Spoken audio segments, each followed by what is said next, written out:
first down. Tim, how do you deal with criticism? I mean, you do face some of that. Bits and pieces. Let me read to you another letter. You're going to like this, Tim. Another letter from one of these young football players. He said, "Dear Tim Tebow, you are a really good guy. You are an amazing athlete no matter what everyone said." Too much use of the English. He goes on, "You are a good Christian even though people criticize you all the time. I really liked your throw last year against Pittsburgh in overtime." Positive letter. "Keep up the good work on the field and being a strong Christian no matter what other people say." I thought I would share that letter with you because you're facing a lot of tough stuff, and in New York you're facing a lot of tough pressure from the media, criticism of your play or your style of play, or how do you deal with it?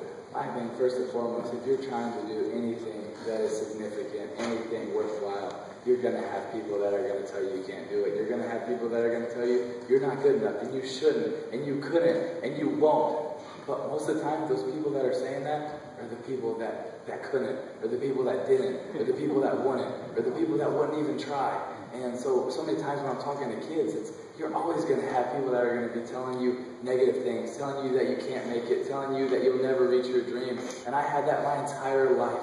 Ever since I wanted to be a quarterback when I was 6 years old, and in Pop Warner, they would say, "No, we think the team's better with you at running back and linebacker."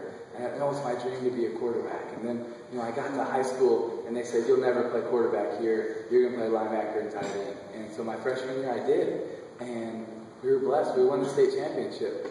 But it wasn't my dream. And I'm so blessed that I had parents that supported my dream. My dream was to be a quarterback. And so we looked all over the city of Jacksonville for a place that would let me play quarterback, because the coach there would said I would never play quarterback, and wouldn't even let me practice at it. And so I was like, all right, let's go find a place. And my dad supported me, and my dad got a call from an old friend named Ken Taylor, and he was like, "There's this new coach that's taking this job at Nice High School, and he throws the ball around, he runs the spread." And my dad kind of told me, and I was like, "Nice, they're terrible. I don't think I've ever been to the playoffs. We just came from a state championship high school." And you're like, all right, we'll go look at it. And so we went to meet with them. Probably the 20th school we went and met with. And we went and met with them. In the first 5 minutes, I looked at my dad and said, "This is the coach I'm going to play for."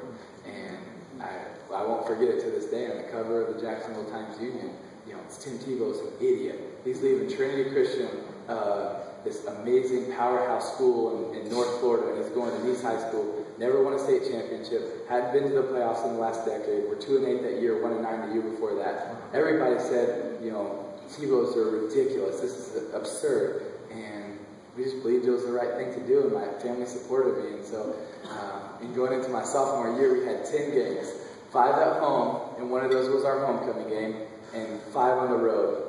Every single one of those games, we were that team's homecoming. That's how bad we were. I'm not kidding. We played 6 homecoming games. It was so embarrassing. We were everybody's cup game.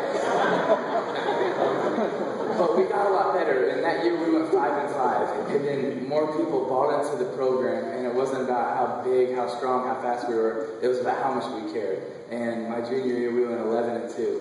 And then my senior year, more people bought into the program and they cared about it. And we overcame all this adversity of people saying how we're slow, how we're not big, we're not fast, all this. And we won the first ever state championship. And that was one of my greatest, memories in sports, is because it's something that people said, "We'll never make the playoffs. You could never win the state championship." Even when we were playing the state championship game, they said, "You'll never beat Seth nor Armwood. They're the 2-time defending state champions, and they're going to kill y'all." And we're like, okay. And we won the state championship, and it was one of the coolest memories to experience that with my teammates. And that was just the beginning of overcoming obstacles and having people say that you can't. And then I got to the University of Florida, and our first year we beat this university down the street called Ohio State. And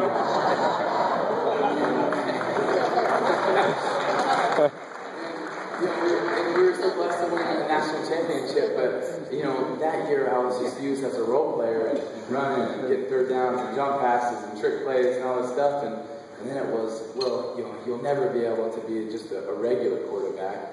And so this was the next year I was just trying to be a full-time quarterback. And, I was very blessed to win the Heisman that year. And then I was like, yeah, but you can't do that again in the SEC, and you could never win a championship. So the next year, we were so blessed to win a national championship. And then it was trying to overcome the obstacles of, well, you have to move to H-back or, tight end or, safety or something else, because you never play quarterback in the NFL. And so it's, the last few years have been trying to overcome that.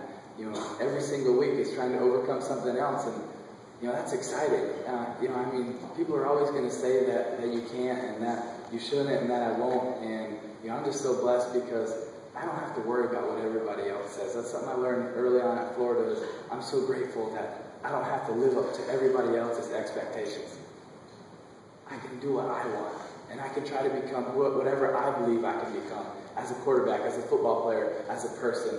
And so, every week was overcoming all these obstacles of people saying that you won't, and they still are. And that is a challenge to me, and it excites me. And I'm looking forward to every obstacle that I can overcome in the future. And who knows how I'll be, in the future. The great thing is I don't really have to worry about that, because I know who holds my future, like I said earlier. And I can go out there with so much peace and so much confidence and trying to accomplish my dream, because I know that God's got a great plan for my life. And maybe it's in football, or maybe it isn't. I don't have to worry about it. But you know what I do have to worry about is regret. I go out there every single day, every single game, and I leave everything out there. Because the worst thing is when it's all said and done, is I have regret. Because I didn't go after my dream. I didn't put everything on the line. And people can say either I made it or I didn't, but they can never say that I had any regret, because I won't and I don't. Because I leave everything out there, and I put everything out there, and I am who I am. I try to be real, I try to be authentic, and sometimes it rubs people wrong, and sometimes people like it. But, I try to be real, and hopefully people can see that I'm just a kid that's trying to go out there and accomplish my dream, and hopefully inspire a few lives, and make people know that first and foremost, it's about having a relationship with Jesus Christ and not being ashamed of the gospel and trying to accomplish my dreams. So in a nutshell, that's what I'm trying to do. Amen.